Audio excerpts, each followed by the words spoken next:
Assalamualaikum warahmatullahi wabarakatuh.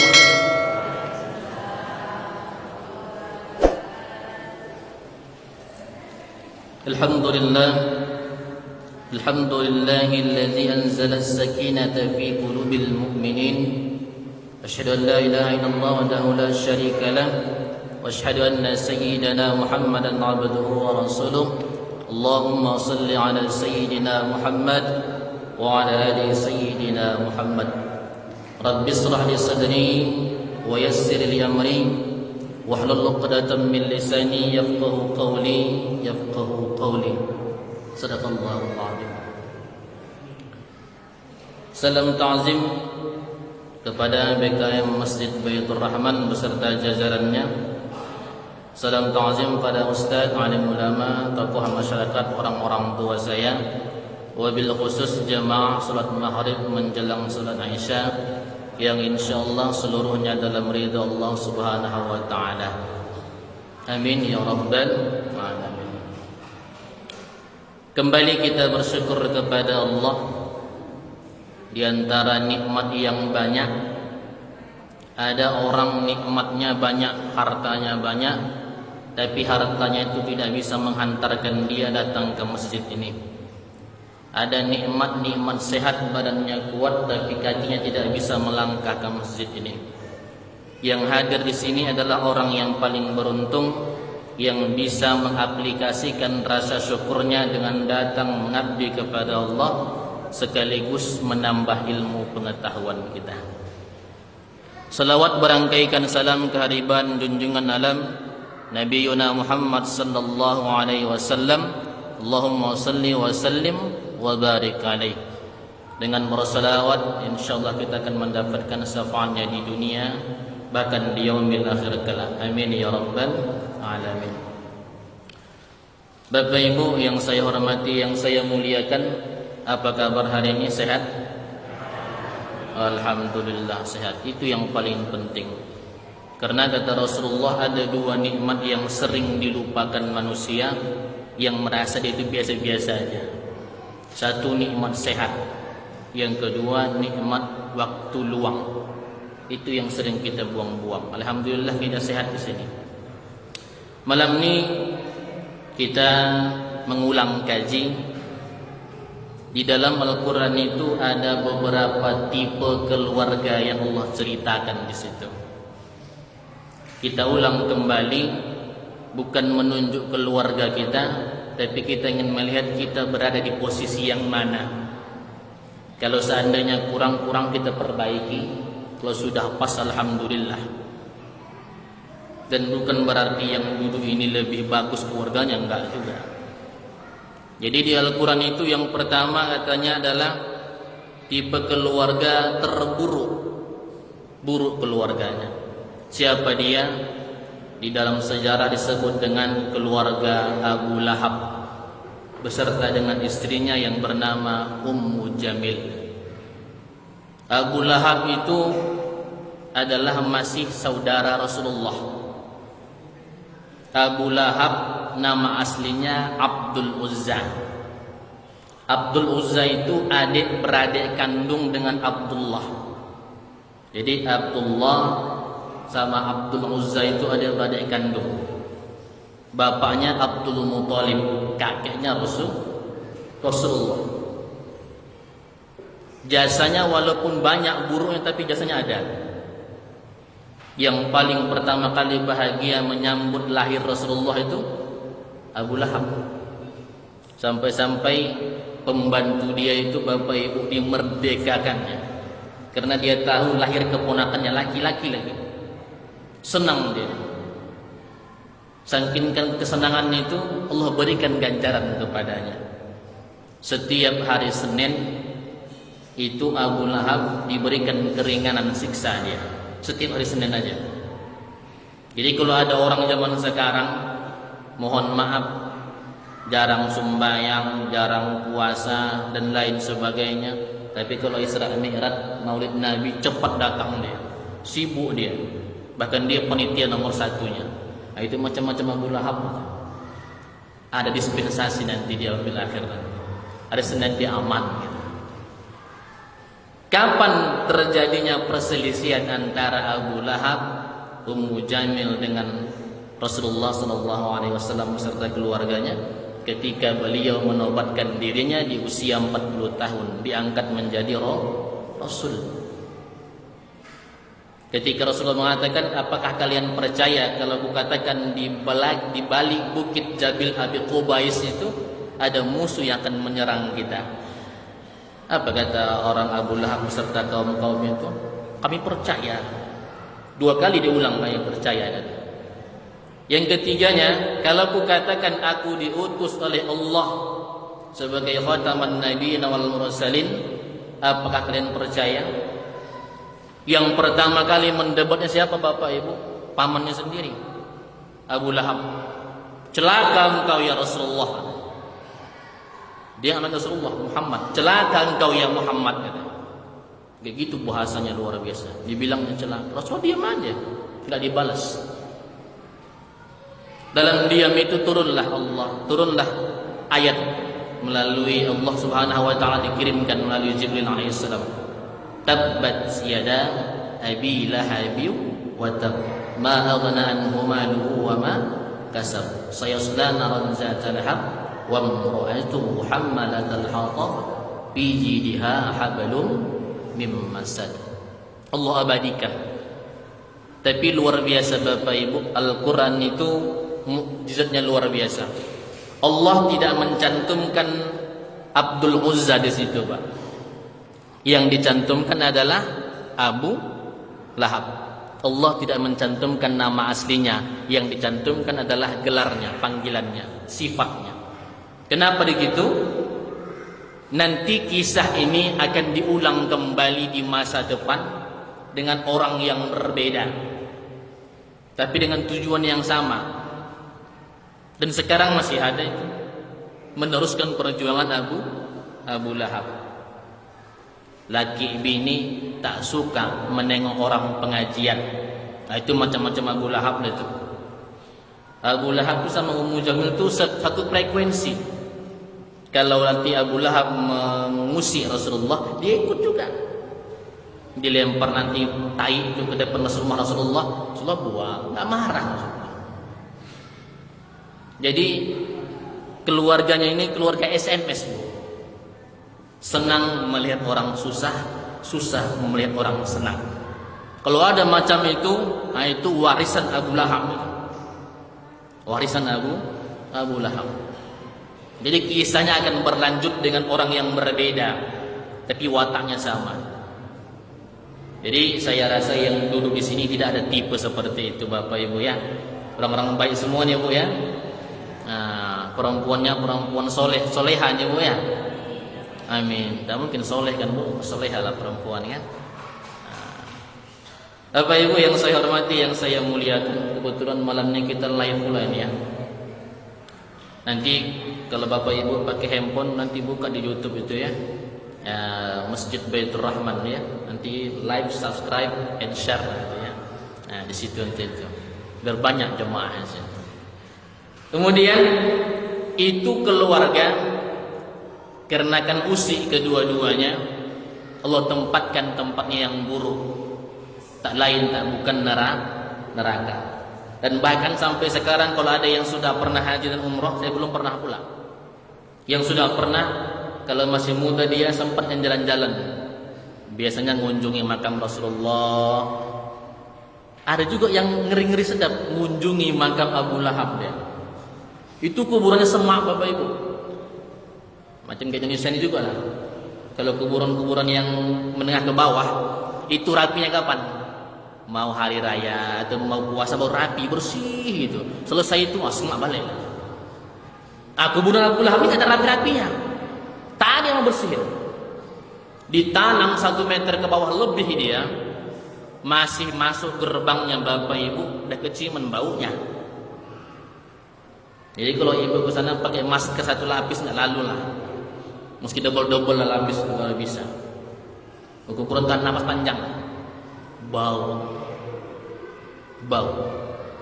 Jadi mudah-mudahan di sini tak ada kampung kita di sini ya. Kampung lain mungkin ada tuh. Tipe-tipe Abu Lahab. Nah, tipe yang kedua adalah model keluarga Fir'aun. Fir'aun ini bukan nama asli juga. Ini Fir'aun, dia adalah orang raja yang luar biasa, kuasanya lama, sampai-sampai dia mengatakan ana rabbukumul a'la. Saya Tuhan yang paling agung katanya, paling besar katanya. Tuhan luar biasa. Dipanggilnya arsiteknya buat bangunan piramid paling tinggi itu. Buat apa itu katanya? Saya mau naik ke atas, mau melihat mana Tuhannya Nabi Musa katanya. Kan kacau itu. Fir'aun. Dia jumpa perempuan yang cantik namanya Asiyah. Dilamarnya, nama Asiyah. Asiyah itu perempuan muslimah yang beriman dengan imannya Nabi Musa. Beriman kepada Tuhannya Nabi Musa dia. Tak mau dilamar. Maka tak bisa dengan kelembutan, dibuatnya dengan kekerasan Bapak Ibu. Diancamnya lah orang tua dari Asiyah itu. Kalau tak mau ikut sama dia, ini yang mati. Mana tega pula anak tu nengok orang tua tu mati di tangan dia.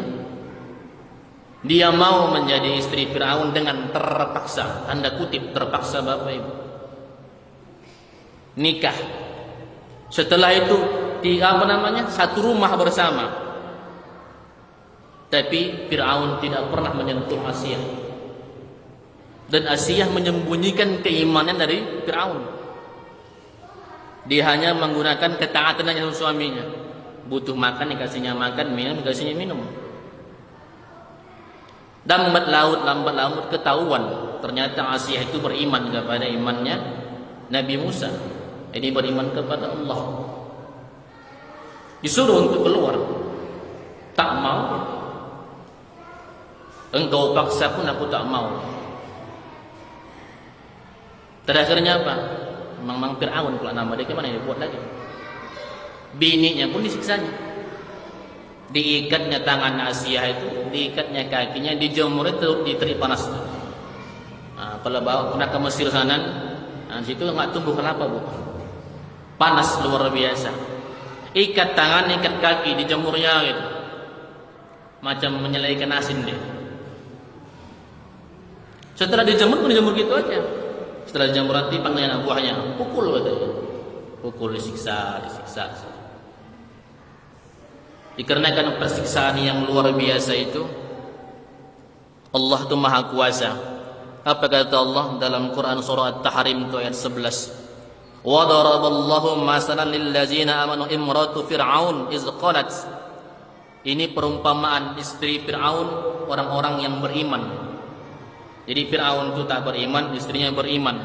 Ini sebagai contoh untuk menegakkan keimanan kita supaya kuat, terus sebagai perempuan. Begitu disiksa Fir'aun itu dia berdoanya, Rabbi bili indaka baitan fil jannah wa najjini min fir'auna wa amali. Ya Rabb, bangunkan rumah untukku satu di surga ya Allah, dan lindungi aku dari kejahatan, kekerasan Fir'aun. Sebelum Fir'aun itu melemparkan batu besar itu ke wajah Asiyah itu, Allah tampakkan tempat dia di surga itu. Ini tempatmu ya Asiyah. Ditampakkan surga itu. Senyum dia Pak. Begitu senyum itu dia, apa kata Fir'aun? Ini gila katanya. Orang disiksa minta tolong agar berhenti disiksa. Ini disiksa kan senyum-senyum pula dia. Belum nyampe batu Fir'aun itu ke diri dia, wafat duluan dia. Allah kabulkan dua doa itu. Satu, Allah tampakkan surga untuknya. Yang kedua, belum sempat dia disiksa berat oleh Fir'aun, sudah meninggal duluan. Sekarang ada Bapak Ibu, ada versi Fir'aun juga ada, tapi pun Fir'aun sana lagi sini. Ini mohon maaf, ibu itu rajin sholat, rajin mengaji, rajin ta'lim. Laki tak pernah ke masjid, bahkan tengok masjid itu pun alergi dia. Taunya main di luar aja, tak pernah sujud, tak pernah ngaji. Nah, ini keluarga macam-macam Fir'aun juga nih Bapak Ibu. Jadi yang mendapati macam ini sabar-sabar aja lah. Masa yang Asiyah, yang Fir'aunnya tak beriman, Asiyahnya beriman, Allah kasih surga sama dia. Masa di Indonesia ini ada dapat bini yang soleha, laki-lakinya yang salah aja, tapi tak Fir'aun kali dia. Nah, pertahankan aja lah. Nah, cukup bapak ibu-ibu taat sama dia, apa ini minta dia selagi kebaikan, ikuti aja lah. Indah dituju. Apa dapatnya? Surga. Bini soleha, laki salah-salah saja. Nah, ini macam-macam Fir'aun. Bertahan, sabar, insya Allah enak hidup kalau di akhir. Sebagaimana Asiyah diberikan surga oleh Allah.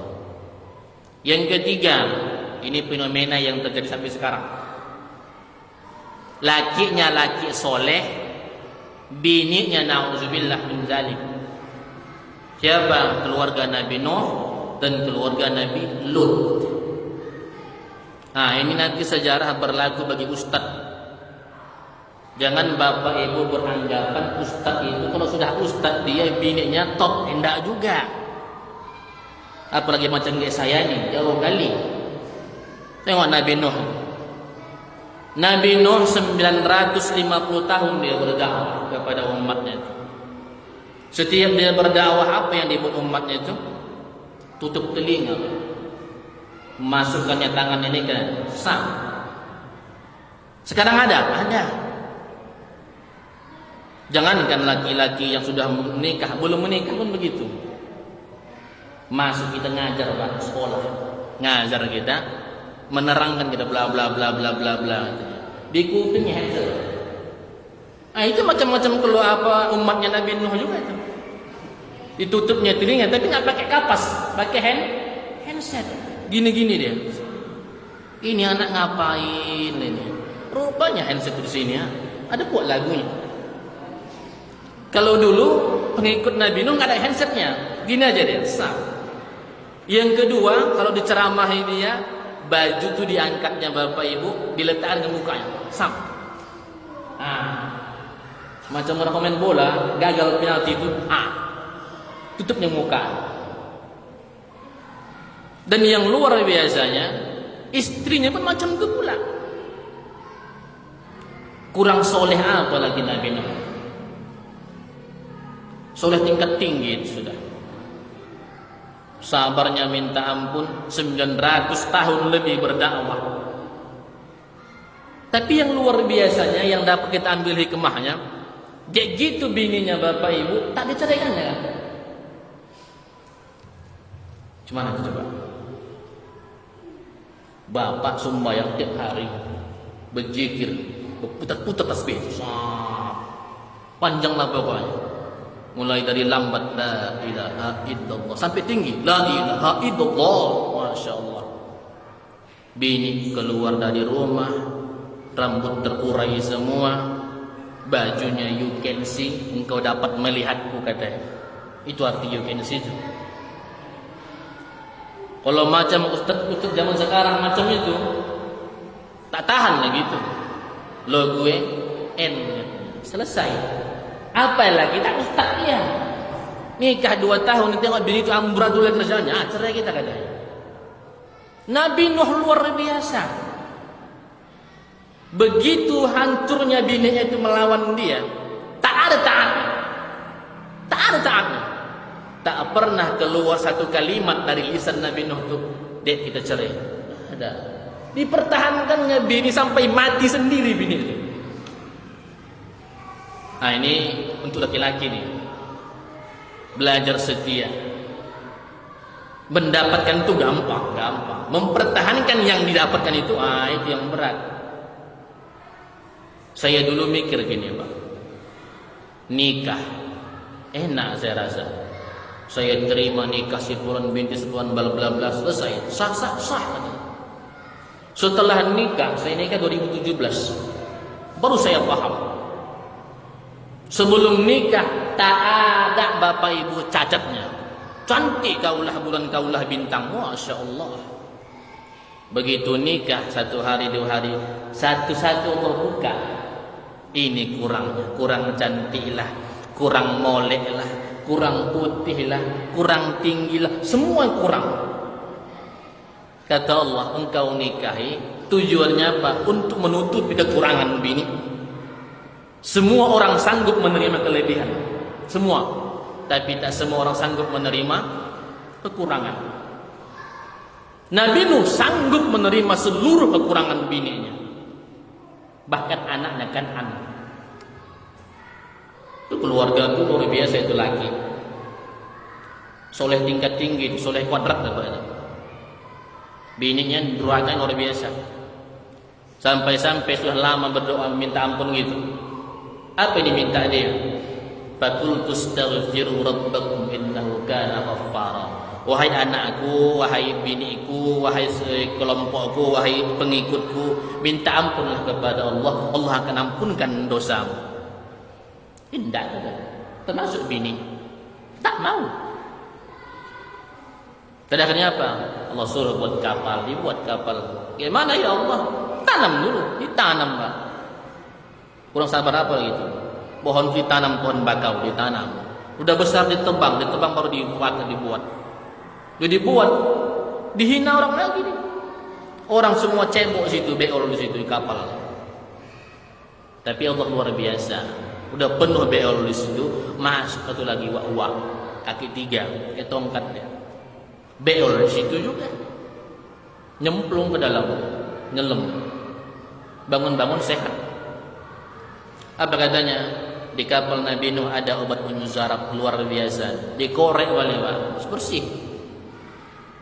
Naik pasangnya, apa kata Nabi Nuh? Wahai istriku, naiklah ke kapal ini. Kan'an naik ke kapal. Tak mau juga. Terakhirnya apa kata Kan'an? Kalaulah ini banjir ayah, aku naik ke bukit. Tenggelam juga, naik ke gunung aku. Tenggelam juga, naik ke pucuk pohon aku. Naik lagi air itu. Tak nampak satu pun pucuk pohon. Hilang semua. Apa yang terjadi sampai sekarang? Ada. Jangan Bapak Ibu beranggapan ustaz itu kalau sudah ustaz bininya baik, belum tentu. Boleh jadi yang dinikah itu belum baik, masih proses. Jangan dihina ustaz. Ustaz itu tahu ceramah aja, bininya tak berjilbab, bajunya tak bagus dan lain sebagainya. Ia masih berjuang dalam hal itu. Anaknya luar biasa. Jadi anak soleh dan soleha itu tergantung kepada emak-emak nih Bapak Ibu. Apalagi zaman sekarang luar biasa. Anak tamat SMP, tamat SMA ikut tawuran, nggak tahu apa-apa, ikut aja modal nekat, ngantar maut kata orang. Nah, hati-hati yang punya orang tua, yang punya anak. Padahal orang tua saya dulu nikah 10 tahun baru lahir saya. Saya mikir, kenapa dulu ayah saya nggak mencari perempuan lain? Baru saya paham, ayah saya mencari istri bukan mencari yang lain. Ayah saya mencari bini bukan mencari yang lain. Orang zaman sekarang nikah menengok muka, menengok wajah. Cantik dinikahi, luntur cantiknya, selesai. Orang zaman dulu macam nenek-nenek gitu nih, mohon maaf nenek dulu. Apa tuh bedanya? Kelinya. Pak. Tak apalah bagus bedak.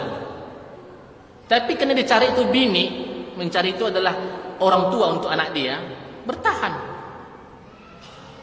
Kami 2 laki-laki Bapak Ibu. Malam tak dikasih keluar.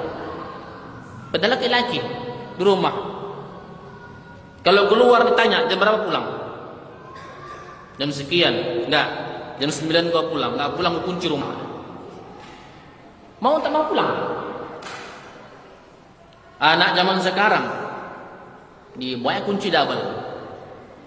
Pulang jam 9 ya nak. Iya mak. Pulang dia 9 pagi. Pulang-pulang masuk angin.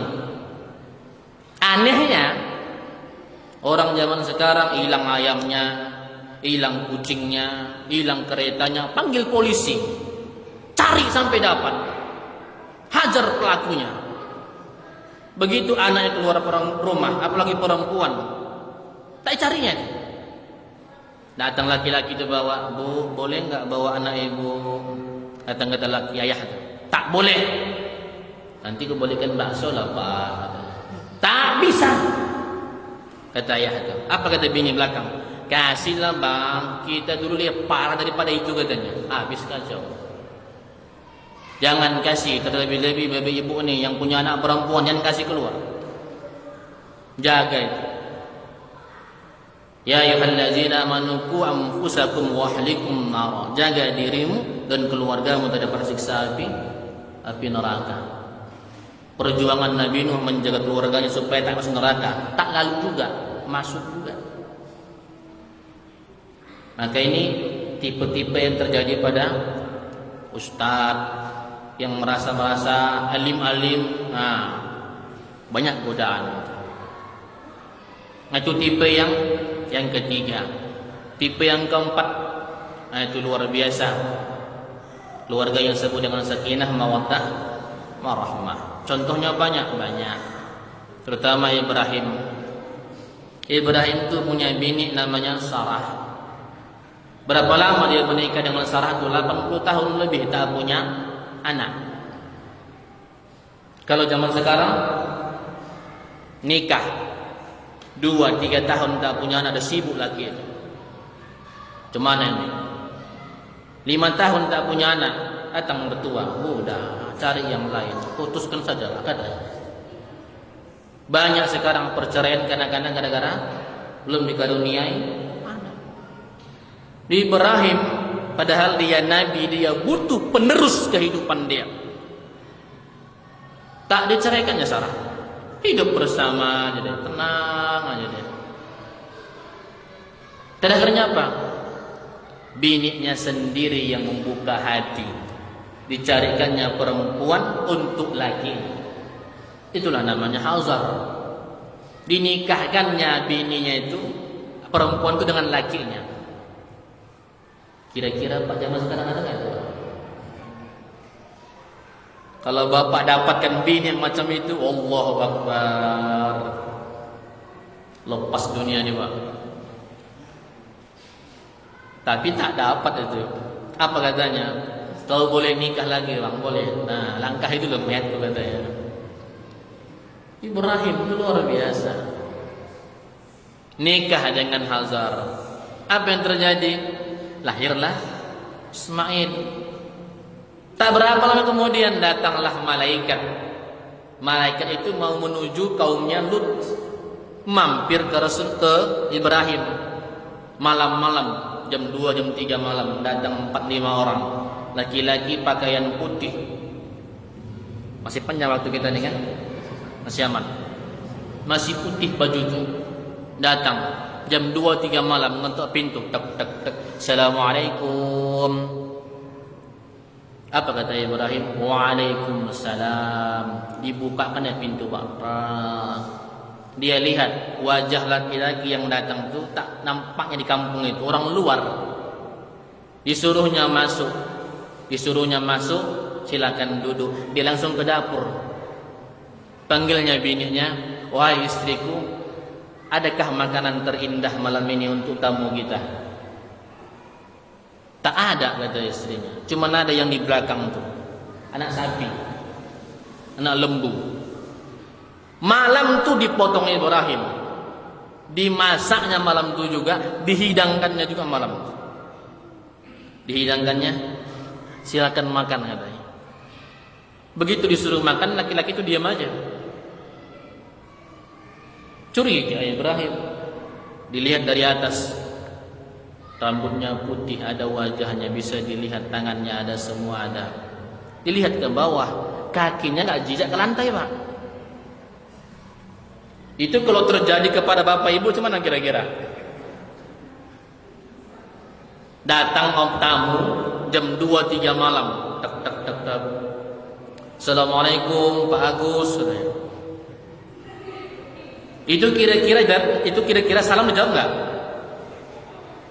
Salamnya jawab. Masalah buka pintu dan cerita gitu ya. Nah, salamnya jawab, Waalaikumsalam. Assalamualaikum, Waalaikumsalam. Buka pintu, tidak. Gitu. Tidak. Ibrahim enggak, bukanya pintu. Ini amalan luar biasa menjamu tamu. Begitu dia nampaknya tak jijak kaki nih, Pak. Terdesaklah Ibrahim itu. Takut yang tak bisa lari lagi. Mana mau lari lagi? Dinding belakang. Orang tu 5 keliling itu, tak bergerak lagi. Tengangak aja lagi itu. Apa kata malaikat itu? Ya Ibrahim, tenang.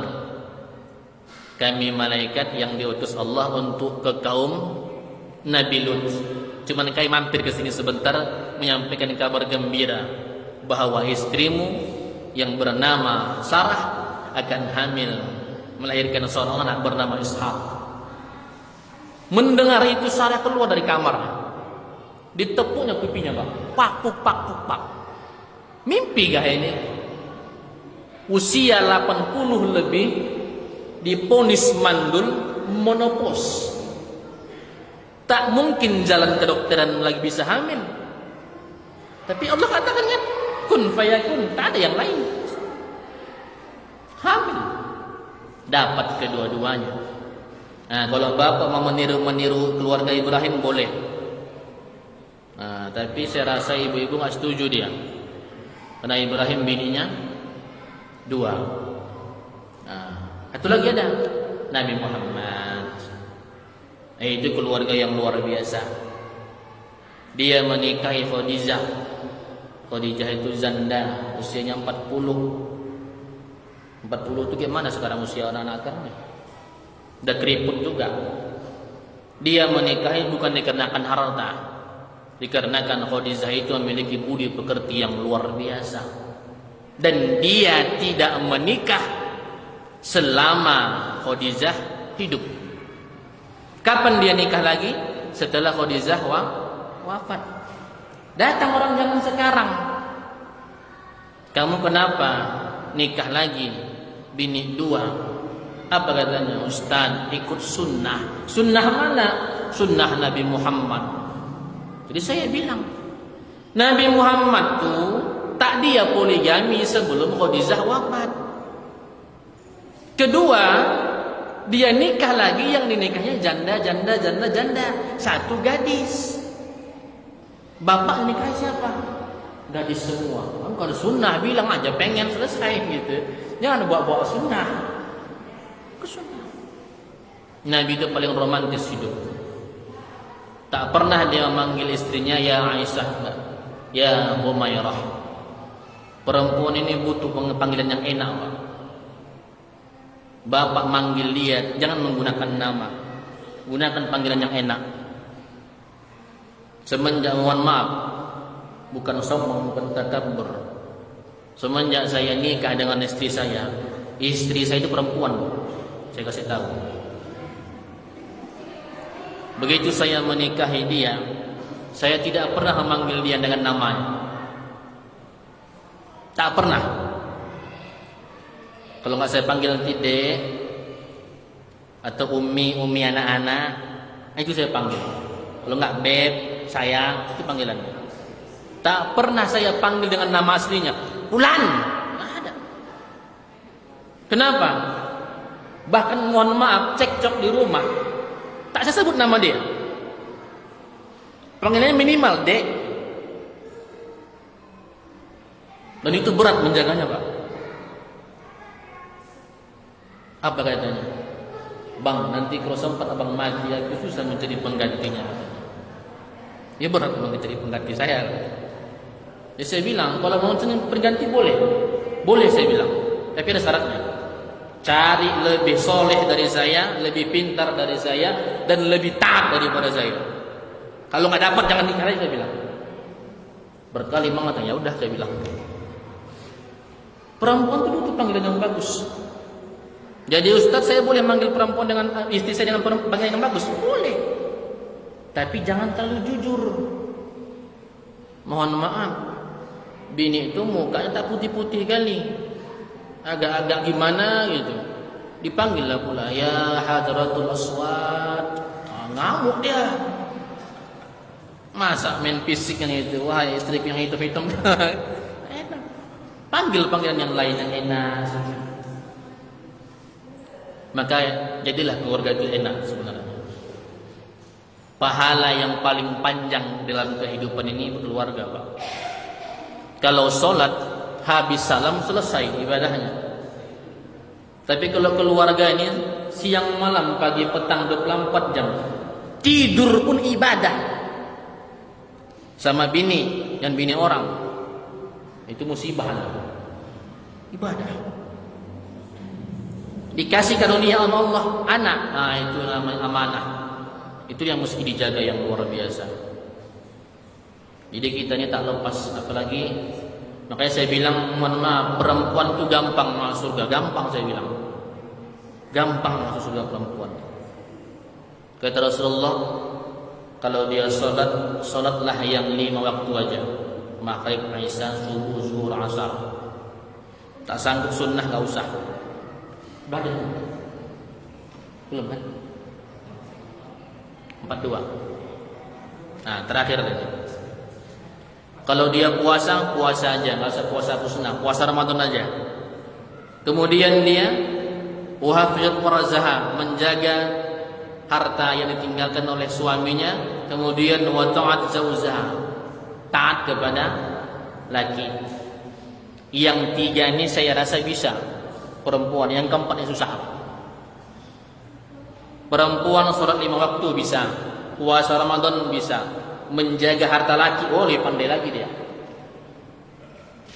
Ada namanya bank BNI, ada bank bini. Masuk gampang duitnya, ngecek saldo susah, apalagi narik.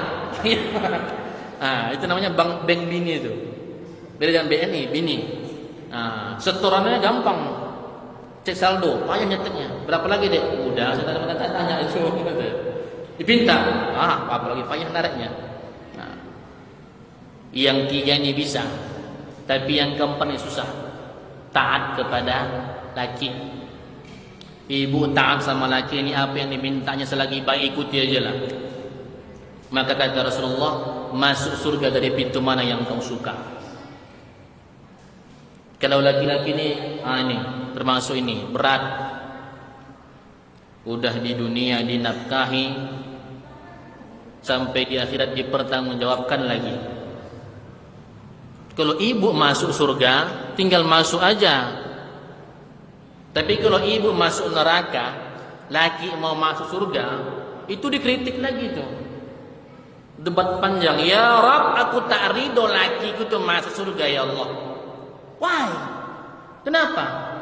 Lakiku dulu kalau ngaji-ngaji dewe-dewe aja, kalau dia sumbayang sendiri aja, kalau dia ngaji dan sebagainya, tak bawa-bawa aku. Yang penting katanya duitku ada, belanja lancar. Masalah ibadah tak diurusinya aku. Apa kata Allah? Kamu laki, kawan ibunya di neraka itu ya. Nah, nanti dah selesai baru surga. Itu laki-laki. Hajab di dunia, tertindas lagi di akhirat. Maka kesimpulannya adalah, mohon maaf, kata-kata ini jangan sikit. Seorang laki-laki, seorang suami jangan berharap terlalu soleha kali bini itu. Karena bini kita bukan Khadijah, bukan Asiyah, bukan Muti'ah, dan juga bukan Aisyah. Khadijah bukan, Asiyah bukan, Muti'ah bukan. Bini kita adalah perempuan biasa yang belajar menjadi istri yang soleha, maka bantulah dia. Dan istri jangan berharap kali terlalu soleh laki ini. Karena laki ibu itu bukan Nabi Muhammad, bukan level Nabi Nuh, bukan level Nabi Lut, bukan level Nabi Ibrahim. Laki ibu ini adalah manusia biasa, laki-laki biasa yang belajar ingin menjadi suami yang soleh. Maka dukunglah dia. Itu yang tepat saya rasa. Dituntut tadi tak lalu juga. Versinya beda, tempatnya beda. Maka saling pengertian dalam kehidupan. Yang sudah punya anak, jaga anak kita, terutama perempuan, jaga itu sampai dia nanti menikah, dijaga bagus-bagus. Itu amanah yang luar biasa. Kalau kita bisa menjaga dengan baik, maka insyaallah kita akan menjadi keluarga yang sakinah, mawaddah warahmah, dan kita selamat daripada siksa neraka Allah Subhanahu wa taala. Bapak Ibu yang saya hormati, yang saya muliakan, inilah tipe keluarga yang dalam Al-Qur'an. Yang pertama, tipe yang rusak, jangan ditiru. Yang kedua, tipe Fir'aun, lakinya hancur, bini yang solehah. Yang ketiga, lakinya soleh, bininya hancur. Yang keempat, meski ditiru, laki yang soleh, perempuan yang solehah. Mudah-mudahan keluarga kita keluarga yang diridhoi Allah Subhanahu wa taala, menjadi keluarga yang dirindukan oleh surga. Ini yang dapat saya sampaikan, lebih kurang mohon maaf. Saya rasa lebih tak ada kurangnya banyak. Kepada Allah saya mohon ampun, kepada jamaah seluruhnya saya mohon maaf. Akhirul kalam, assalamualaikum warahmatullahi wabarakatuh.